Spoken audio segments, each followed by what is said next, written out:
Olha, aqui tinha uma árvore. Aqui tinha uma árvore? Aqui tinha uma arvorezinha florida, que era um jardinzinho. Aqui tá do mesmo jeito. Só que eu acho que aqui era aberto. Aqui era aberto? Aqui era aberto, tinha uma gradezinha aqui. Aqui? Essa gradezinha também era aqui. Ah. Era aberto. A gente ficava muito aqui. A casa é bem pequenininha, né? Era bem pequenininha. Não sei como é que tá agora. Vamos saber agora, né? A porta é a mesma. A mentira. A porta é a mesma. É? A porta é a mesma porta. A mesma? Mesma porta. Mentira, você lembra disso? Lembro dessa porta. Eu não lembro da cor, não sei se ela era pintadinha de branco assim, mas era a mesma porta. Gente, Aqui tinha uma aberturazinha aqui tinha uma fotinha aqui de uma criança que ela colocava aqui, e eu gostava disso aqui, dessa janelinha aqui. A gente criança, né, tudo chama atenção. E tinha essa portinha aqui. Aqui era a sala. É desse jeitinho mesmo. Desse jeitinho. Aqui era um quarto. Não sei quem dormia nesse quarto, mas não era o quarto dos meus avós. Eu acho que... tinha uma televisão aqui. Era tipo uma salinha onde eles assistiam TV aqui. A janela é a mesma, Faro. Mesma janela. Mesma janela? Mesma janela. Mesma janela. Caramba, você lembra de tudo, então? É. Foi difícil pra você, com, sei lá, 6 anos de idade, ver os seus pais separados, assim? Você lembra disso? Você tem alguma memória ou Tem. o tempo apagou? Tenho. Nessa época nós morávamos em Maceió. E eu me lembro que um dia tinha uma praça em frente do apartamento onde a gente morava. E um dia meu pai levou a gente pra praça e ele chamou cada filho.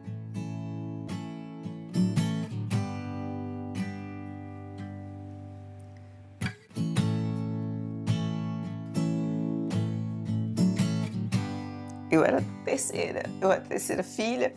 E aí, quando ele me chamou, ele falou que amava muito a gente e que ia deixar eu cuidando no passarinho que ele tinha. Era um canário. E ele falou assim, eu quero que você tome conta dele pra mim. Foi o que eu me lembro.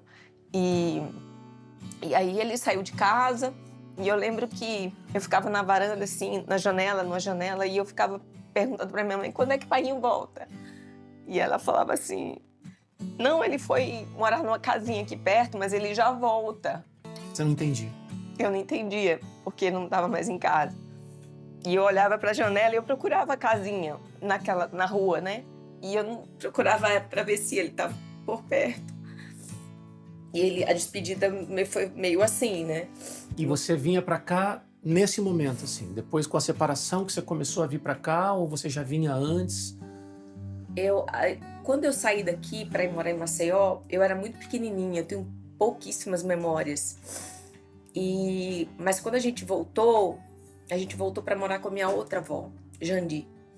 Então morávamos eu, meus irmãos, minha mãe e Jandi, que é minha avó. Sua avó materna. Materna, mãe da minha mãe. Então, assim, eu acho que toda criança ela precisa de afeto, ela precisa ser suprida de muito afeto. E, embora não tivesse mais o meu pai presente, a minha avó supriu muito essa falta. Então, assim, ela me encheu de tanto amor, ela me cercava de tanto amor, fui muito amada por ela, muito, muito, muito. E faz quanto tempo que a avó Jandi não tá aqui? Desde 1998. Meu Deus, faz tempo. Dia também. 12 de setembro.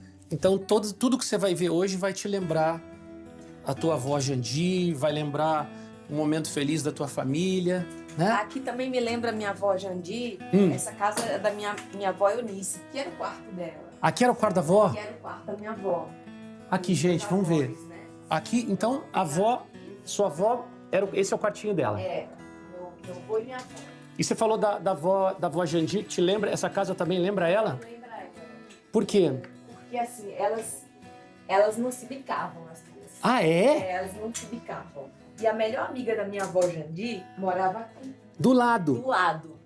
E aí minha avó Jandi ia visitar a amiga dela, mas Não vinha aqui. vinha aqui. Olha! Mas no final da vida das duas, elas se reaproximaram. E eu lembro que minhas avós, elas se encontraram aqui e trocaram presentes e elogios. Então, no fim da vida das duas, elas se reencontraram. E se perdoaram. Se perdoaram. E foi muito bonito isso.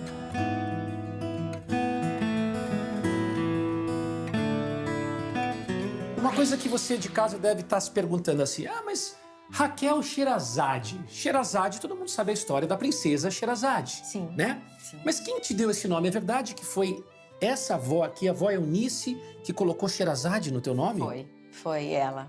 A minha avó Eunice, ela era uma professora, né? Ela dava aula de reforço escolar e ela gostava muito de literatura, então ela lia muita coisa. E ela tinha lido As Mil e Uma Noites, e aí ela se apaixonou por essa personagem e queria que eu me chamasse Sherazade. Só que minha outra avó, Jandi, ela queria que eu me chamasse Raquel, em homenagem a uma atriz que se chamava Rachel Welch. Sim. Ela gostava muito do cinema, a outra gostava muito de literatura. E então, juntou tudo. Juntou. Meu pai não queria desagradar nenhuma nem outra, nem a sogra nem a mãe. Então ficou Raquel, da minha avó Jandi, e a Sherazade, da minha avó Eunice. Agora, Sherazade também, é o seguinte, na escola devia rolar um bullyingzinho, né, com Sherazade. Nossa, rolava? super bullying. É? Ninguém sabia pronunciar meu nome. Ninguém conseguia Ninguém falar. conseguia.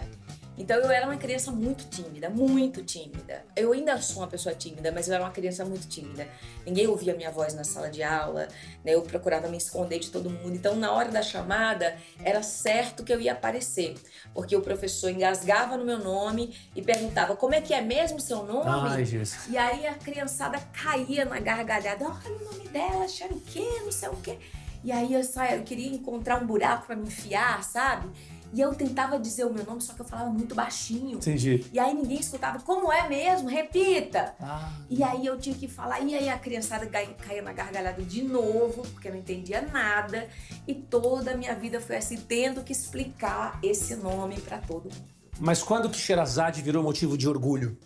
Eu acho que sempre foi. Eu sempre tive orgulho do nome, porque quando eu entendi a história da grande heroína, a grande feminista da história, né, do Oriente Médio, era a Sherazade, uma mulher que parou a matança de um rei misógino, né, que queria matar todas as esposas, e ela com doçura, com inteligência e criatividade, começa a contar as histórias para o rei, envolvê-lo naquelas histórias, naqueles contos fantásticos, Aladim, Ali Babá, né, o Gênio da Lâmpada, Simba, todas aquelas histórias foram a Sherazade que contava para o rei, e o rei ficava tão ansioso para saber o final da história que ele deixava ela viver mais uma noite. E assim foi indo. 1001 Noites. Então, quando eu soube da história dessa grande heroína, eu falei, nossa, isso é uma heroína, é uma princesa que eu gostei de ser, né? Tá vendo? Não era aquela princesa apática, que não faz nada, que não faz nada. Fica esperando o príncipe chegar no cavalo branco. O príncipe faz todo o trabalho por ela, né? Não tem isso. Não, tem. esse tipo de princesa eu não queria ser. É outro tipo de princesa, né? Se é que a galera já não entendeu, né?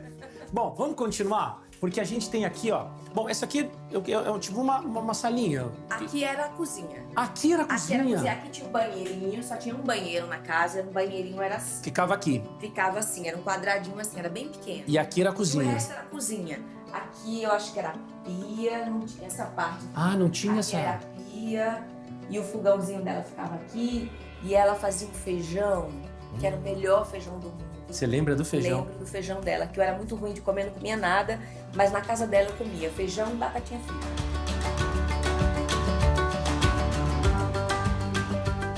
Bom, olha, aqui é a parte de fora da casa, né? Mudou. Aqui mudou bem? Mudou. Aqui, Rodrigo, tinham umas árvores aqui, tinha uns pés de cana que meu avô cortava. Ele era magrinho, ficava sem camisa. Ele cortava os pés de cana, descascava a cana e cortava em rodelinha assim pra gente comer. E tinha uma goiabeira grande assim, aqui nesse canto aqui tinha uma goiabeira. E aqui, essa área aqui, ela era descoberta assim. Ah, então a lavanderia era aqui. Era só telhado, era só telha. Então a lavanderia era aqui pra dentro. A lavanderia era aqui. Aqui? Aqui era uma salinha que meu avô era alfaiate. Aí ele cortava tecido aqui. Tinha um cheiro forte de tecido. Sim. Que ele cortava. E junto dessa salinha, aí ficava uma mesa comprida uns banquinhos assim compridos, e era onde a gente almoçava. Vamos olhar para cá, Raquel, porque eu quero chamar você aqui para você olhar aqui, ó. Você olhar bem para cá, assim. Imaginando que, né, era outra coisa, né? Tinha árvore, tinha teu avô ali, né, trabalhando de alfaiate. E tinha uma menininha de, sei lá, 4, 5, 6 anos que tomava banho ali, que a avó dava banho jogando a panela. Quais são as boas lembranças dessa época? A lembrança boa era a família que a gente tinha, o carinho que a gente tinha, era a gente junto, né? Os irmãos, nós éramos em 4 até então. A gente brincava no quintal, a gente gostava de comer cana, de chupar cana que meu avô tirava. Meu avô era um homem muito simples, muito humilde e muito calado, mas amoroso, um homem. Ele era muito puro de coração. Era a pessoa mais pura que eu conheci na vida. E aí você vinha pra cá, aí como é que era? Sua avó pegava uma panela, botava todo mundo ali, no cantinho, aqui no cantinho. Aí ela colocava a gente em cima da lavanderia, tá? Pegava uma panela de alumínio, aí enchia e jogava, era quente, sempre foi quente, João Pessoa, né? Então era um frescor ali que ela jogava na cabeça da gente, dava um banho lá na gente. Dava banho em todos os irmãos aqui. Todos os irmãos aqui, era um por um.